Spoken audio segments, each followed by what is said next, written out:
Hello guys, you're most welcome to my YouTube channel on Study with Wiki Compare. Today I'm back here with another lesson. But this video, you can tell if you want anything. जी हाँ friends, आज का जो हमारा lesson है उस lesson से अगर आपको कोई चीज चाहिए या आप कोई चीज चाहते हैं तो आज का लेसन आपके लिए मोस्ट इम्पोर्टेंट है। आज का जो हमारा लेसन है वो है वांट क्या होता है, मतलब कोई भी चीज आपको चाहिए या आपको चाहता है, चाहती है, चाहते हैं। तो वांट की पहचान ये हो गई। अब स्ट्रक्चर क्या हमारा, सबसे पहले आपको सब्जेक्ट बोलना, उसके बाद वांट। अगर सब्जेक्ट प्लूरल है तो तब वांट बोलेंगे और सिंगुलर है तो वांट्स बोलेंगे। उसके बाद टू, अगर वर्क मतलब अगर काम है तो आप टू का यूज करेंगे और काम नहीं तो टू नहीं यूज करेंगे। उसके बाद वर्क की फर्स्ट फॉर्म, उसके बाद ऑब्जेक्ट।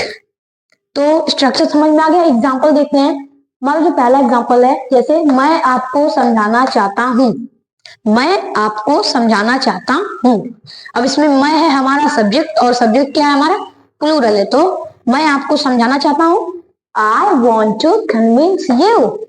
अब अगर सब्जेक्ट सिंगुलर हो तब क्या होता है, वह देखना चाहता है।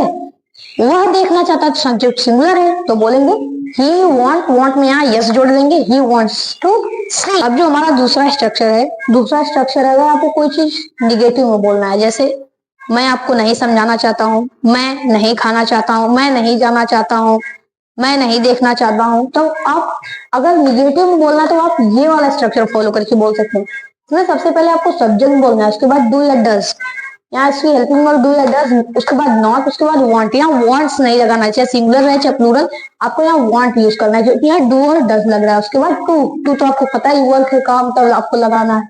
उसके बाद वर्क की फर्स्ट फॉर्म, उसके बाद ऑब्जेक्ट। अब एग्जाम्पल, मैं आपको नहीं समझाना चाहता हूँ, I don't want to convince you.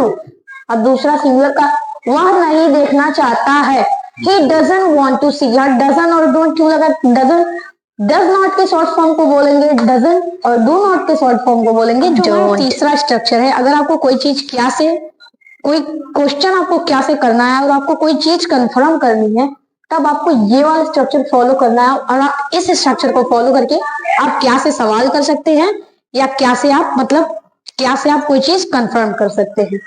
तो एग्जांपल है हमारा, क्या आप इंग्लिश बोलना चाहते हो, do you want to speak English. अब यहाँ पर मैंने क्वेश्चन किया, do you want to speak English. अगर हाँ में देना है तो यस बोल के पहला वाला स्ट्रक्चर आप फॉलो कर लीजिए, yes I want to speak English. No में करना है तो दूसरा वाला स्ट्रक्चर फॉलो कर लीजिए, no I don't want to speak English. अगर सिंगुलर हो, क्या वह नाचना चाहता है, does he want to dance. अगर हाँ तो yes he wants to dance, नहीं तो he doesn't want to dance. अब जो हमारा चौथा स्ट्रक्चर है वो बहुत ही सिंपल। यहाँ पर सबसे पहले आपको क्वेश्चन वर्ड बोल के वही सेम थर्ड वाला स्ट्रक्चर यहाँ पर धर देना, कोई भी चेंजेस नहीं, बस यहाँ पर क्वेश्चन वर्ड लगा देना है। और उसके बाद क्वेश्चन वर्ड्स, अब आप समझिए क्वेश्चन वर्ड्स क्या होते हैं। व्हाट मतलब क्या, व्हेन मतलब कब, हु मतलब किसको, हुज मतलब किसका। अब एग्जांपल जल्दी से देख लीजिए। एग्जांपल है, आपको क्या चाहिए, व्हाट डू यू वांट, उसको पैसा क्यों चाहिए, व्हाई डज ही वांट।